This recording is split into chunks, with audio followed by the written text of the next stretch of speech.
students. Alright, so today we're going to learn how to check fuel injectors. Right, so here's your fuel injector located right here. So today we are going to perform a resistance check, right, with our multimeter on the fuel injectors. We're also going to check to see if the injectors are being controlled, right, by the ECU. And finally, we're going to check our fuel injectors with the oscilloscope. So we're going to measure the voltage and the current, right, of our injectors, right, and we're going to analyze the current and form from our fuel injectors. So here's our arm clamp, that's our oscilloscope. Over here we have the multimeter and our test light that we're going to use to check to see if the injectors are being controlled. Alright, checking the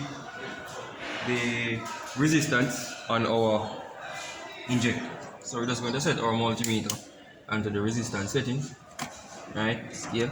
Alright, so we're just going to unplug the injector. It has been already unplugged. Right, and we're just going to place one of our leads, right, onto one terminal here and the other one on the other terminal here. And for this motor vehicle, the specifications are around 15.5 ohms. So let us do that. If you look on the multimeter there, let us get it how it said. We are seeing a resistance of about 15.6. So this injector, right, would have passed the resistance check, right, based on the service specification. Right, so there you have it. That's how the resistance check is performed on the fuel. Alright, so now we're going to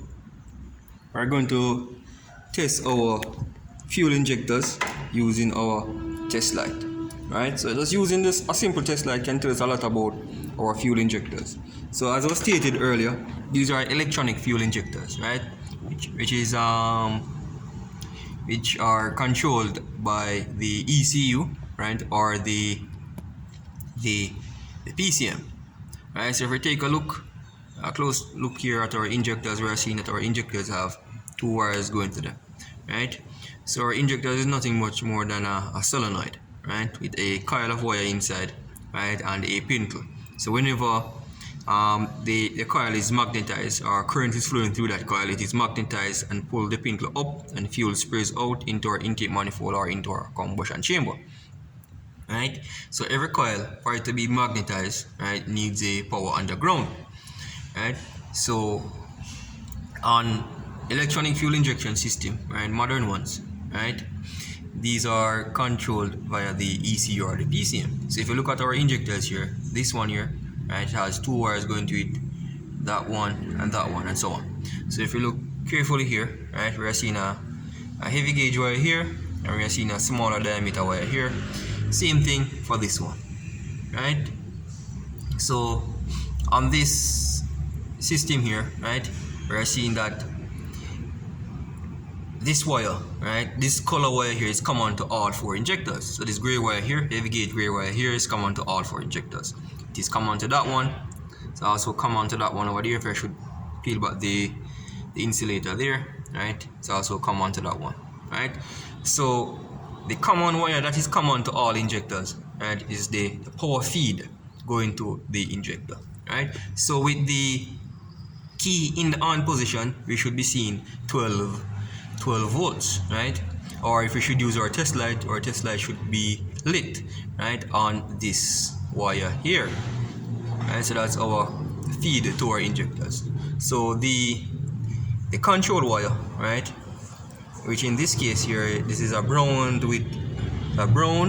wire with black stripes. Right, this is our control wire. So this is the wire that is going back to the ECU. Right, so the ECU, right, or the PCM has a driver inside that will ground, right. So you have current, right, or current flowing into the injector on this wire here, going out on the injector on this ground wire here, and then in order for us to have current flow happening, right, a ground must be applied to this control wire here, and what applies the ground, it is the ECU, right? So we're just going to do a simple check to see if the injector, right, is receiving a power feed. Simply unplug the injector, right? So we're just going to use our test light. So again, our test light is connected to battery negative. Whenever we find a power source, the test light should be lit, right? So again, so that is all. We're going to use the test light. So here, right, so this terminal right here, we're going to gently probe it, and that's our power feed to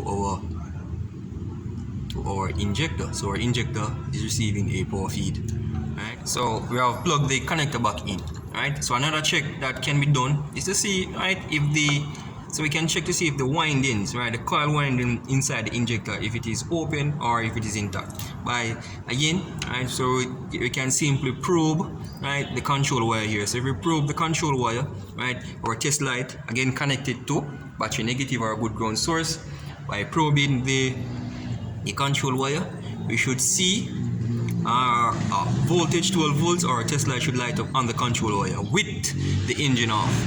That is very important, with the engine off. So let us probe that there. So let's back probe it, right? So they can see, right, our light was, right, so our test light is lit, right? So what that is telling us, right, that the windings with our test light lit, right, whenever we probe the control wire here with the engine off and the test light is lit, that is telling us that the windings within our injector is not open or not broken, right? So that confirms for us that the winding inside our injector is good. But is the injector being able, can it turn on and off, right? Is the computer able to pulse, right, the injector on and off, right? So within this current state here now, right, probing it like that, probing the injector here, right, there is no current flowing, right, because the is not applying and releasing the ground to the control wire here. So what we're going to do, we're going to start the engine up, right, and we're going to check to see if the computer is able to control this injector here by applying the ground, so we can have current flow for the magnetic field to build up, right, and releasing the ground, so the injector can also close back. So whenever the magnetic field builds up inside the injector, the pin moves up. Whenever the ground is removed by the computer. Alright, so now we're going to test to see if the computer is able to pulse, right, the injectors on and off. Alright, so again, we're just going to use our test light to do this. And so this time, we're going to place our test light onto battery positive, right, and connect our test light to the control wire. So whenever the computer sends out a ground on this wire, right, this test light here should light or flickers on and off. So you're going to see the test light flickering on and off because the ground is being applied on and off rapidly by the computer. So what we're going to do now, we're going to start the engine up. We're going to start the engine up and watch the test light flickering. So if your test light is unable to flicker, right, on and off, right, the light unable to flicker on and off, it could be that the control wire here is open, right? We have an opening in the harness in the control wire going back to the ECU, or the ECU itself, right, the driver within the ECU itself is malfunctioning, or the ECU itself is malfunctioning, or it could be a case where we're not receiving a cam and crank signal, right? So in order to pulse the injectors on and off, the ECU or the PCM needs signal from the cam and the crank sensors, right? So again, if the test light is unable to flicker on and off, it could be that we have a broken control wire, or a faulty PCM. The PCM is not powered up, or power and ground to the ECM is not good, a driver inside the ECM, the driver that controls this injector here is not good, or we're not getting a crank and a cam signal to the ECU. So I'm going to start the engine. So with the engine running, you can clearly see that our light, right, our test light is flickering, right? What that indicates to us is that the computer is able to control this injector here, turning it on and off, right? Turning the injector on and off. And what that confirms for us again is that the control wire here going to the ECU is intact, there is no breakage, and also that the ECU is receiving a cam and a crank signal. Right, there you have it, it is flickering. So what we're going to do now, we're going to move away from the test light, these basic tests, right, and use our oscilloscope to test the injector here. Okay, so what we're going to do now, right, we're going to graph the current and the voltage, right, on this injector here. Right, so by analyzing the current and the voltage waveform, right, of our injector, right, it can tell us a lot about our injector. So what we're going to do is going to use a low current arm clamp, right, around the power feed wire to our injector. So it doesn't really matter which wire we put it around, right? We put it around the control wire when we're measuring for current flow or the power feed, right? So our tracing probe here is connected to our probe, right? Our lead here is what we're going to use to measure the voltage, right? The voltage, right, of our injector. And this is our PC-based oscilloscope that we're going to use that is connected to our laptop. So we're going to start the engine up, right? And we're going to capture the waveform, the current and voltage waveform of this injector, and we're going to analyze the waveform, right, and see what it is telling us. So we can use the waveform to determine a lot of things about the injector. Things like if the injector is opening, right, if it is closing, etc. Alright, so now the engine is running and we are capturing the voltage and current wave pattern on our scope. We're just going to pause that on our laptop, right? And we're going to analyze. Now we're going to analyze the waveform. Hey students, so now we're going to analyze, right, the current and voltage waveform that we have captured with our oscilloscope, right? So the green trace, as was stated earlier, is our current waveform, right? The current that we graphed, right, with the oscilloscope. The red trace that you're seeing below, right, is our voltage, right? That is graphed here, right, by our oscilloscope. So we're going to look at the current and the voltage, right, individually. Right, so we're going to start off by looking at the current. So I'm just going to turn channel B off so we can focus on the current, right? So this waveform here is telling us a lot about the injector, right? So it has a number of components to it. So there's this part, right? There's this part here, and there's this part here, right? So we're going to look at this part right here. So during this section right here, as you can see that we are below, right? We are at zero amps, right? So no current is flowing. So during this period right here, the injector is off, right? So as right about this point right here, as you can see, the current starts to rise, right? So current is rising, indicating that current is flowing through the windings within the injector, right? So it rises, right? And then it level off right at the top here. And as you can see, the voltage fall, not the voltage, the current, right, falls, right, going back down to zero. So right in this moment right here, where you see the current starts to fall, this is when the injector is off, right? So the injector is off at this point, right? So at the top right here, this is when the pin in the injector is held, right?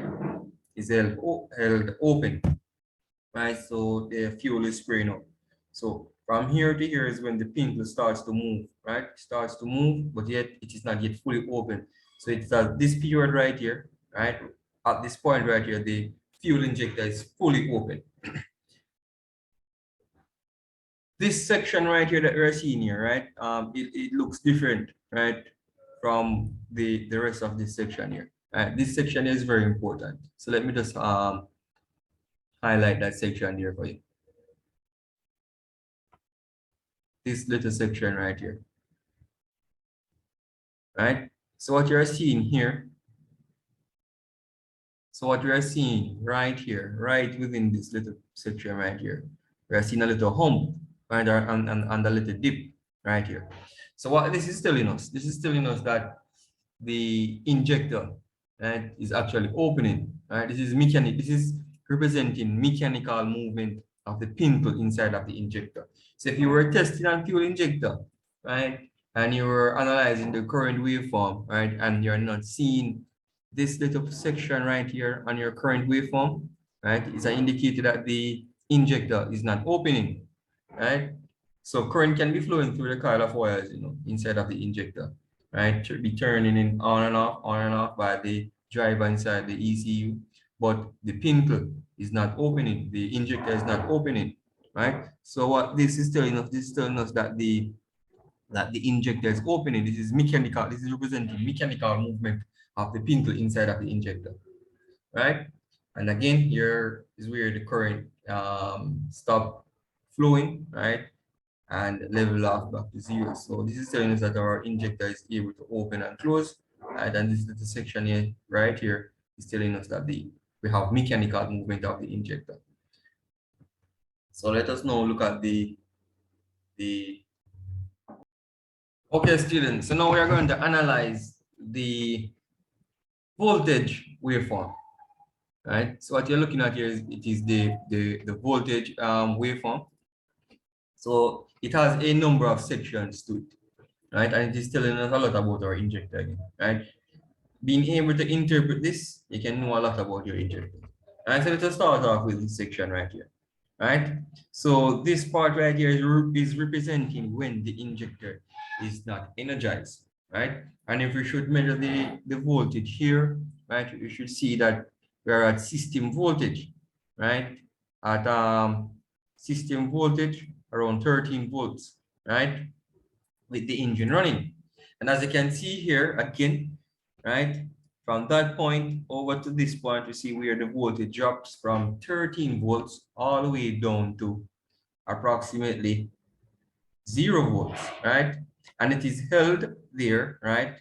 It's full load, low to 0 volts for a moment, right, a moment in time there. And then you can clearly see again here at this point right here, you can see that the voltage, right, rises up, right, up and above system voltage. So it rises up to about 69, 70 volts there, right? And again, once more, it falls, right, all the way down, right, back to system voltage, right? So this part is representing when the injector is off. So on the control wire, so we were measuring the voltage on the control wire. So on the control wire, when the injector is off, right, we should be seeing 12 volts at our system voltage on that control wire of the injector, right? As the injector turns on, right, the voltage, right, that 12 volts that was on that control wire should drop now down to 0, right? That is what we are seeing here. That is signifying to us that the computer has applied a ground to the control wire, right? So from here to here is signifying when the injector is on, injector on time. So this is injector on time right here, right? So the rising voltage here that you're seeing here, this is signifying when the injector is off. So the injector is on from here to here and is off right here, right? So the reason why you're seeing a spike in voltage when the injector is turned off is because of the magnetic field that is collapsing, self-induction happening inside of the coil, right, inside of the injector, right? That's the reason why we have that spike in voltage here, right? So again, so this is our off time where the injector is off, right? And this is our on time, right? And again, this is where the injector is off, right? It's off right here, right? And we have the spike in voltage. So if you're not seeing a spike in voltage, right? A spike in voltage, right? On your current, on your, sorry, on your injector voltage waveform. That is simply signifying to us that the the injectors are not being controlled if there are there's an open in the injector. So now let us take a look at this section right here. This section is also telling us something, right? We are seeing a little hump right within that section here. Let me highlight it for you. Right within this section right here, we are seeing a little hump right there, right? This little hump that you're seeing right there is very important. This is telling us that the injector is actually closing. So this is representing mechanical movement, just like what we saw on the current waveform, where we see that that anomaly there that was representing mechanical movement of the pintle, right? The injector actually opening, right? We can actually use the voltage waveform, right, to see if our injectors, right, are actually closing. So with this little pintle hump right here that we're seeing right here, this is telling us that our injector is closing. So if you should test a injector here and you're not seeing that pintle hump there, that's simply saying that the injector is not closing, right? So what we're going to do now, we're going to look at both the current and the voltage waveform together, right? And let us just analyze the two of them together, right? Let us look at the two of them. So as you can see here, right, when we are at system voltage, right, we are at 0 amps, no current is flowing. So when we have system voltage under control wire, there's no current flowing into the injector coil, right? So as you can see here, whenever right in this section when we have a rise in current starts to flow inside the injector, you can see that we have what? Voltage dropping, right? So as voltage drop, right? What this voltage dropping here signifying to us is that the ECU is able to ground the control wire, right? When the ECU ground the control wire, right, and pull it to ground, that is when we have current flowing into the injector, right? And again, if you look here, this is the duration when the injector is on for, right? And if we should measure from this point right here where the current starts to rise to this point right here where it starts to fall, right? Should get our injector opening time, right? So if we should measure that there and measure it right there, right? So we have about 3.8 milliseconds, right, of injector opening time, right there. And if you look closely again, right, you can see that when the injector is off, right, when the injector is off, right there, that's when we have that drop in current. So when the injector is turned off, right, the ground is removed from the control wire, and there we have the drop, right, in current and the spike in voltage. You follow what I'm saying, right? And if we look again, right, this is where the current flow stops, right? We're going back to 0 volts, right? Right on this point right here where the voltage falls all the way back down to system voltage. Right, so this can tell you a lot about your injectors, guys. So you don't really have to, we don't really have to remove the injectors from the engine to test the injectors, like for mechanical integrity. Right, this simple waveform here, these two waveforms is telling us a lot. Right, we gather information about the mechanical condition of our injectors. We can see right in this little section right here, it is opening, right? The pink hump here, right? And the voltage waveform telling us that it is closing, right? It's also telling us about the state of our ECU, and right? Even with the voltage waveform here that we're seeing here, right? Right where we have system voltage here, right? And when the ECU grounds the control wire, right, it should pull that control wire, right, the voltage on that control wire all the way down to ground, right, 0 volts. So we should measure that there. All right, let me get my cursor correct here, right? We're seeing, right, we're at almost 0 volts on our control wire here, right? So what this is telling us that our injectors are grounded properly also, right? So an injector without the on the current waveform without the pintle movement here, telling us that the injector is not opening. One without the pintle hump, right? And the voltage waveform is telling us that the injector is not closing, right? So let's say you had an injector where the control wire was grounded at all times. If the control wire was grounded at all times,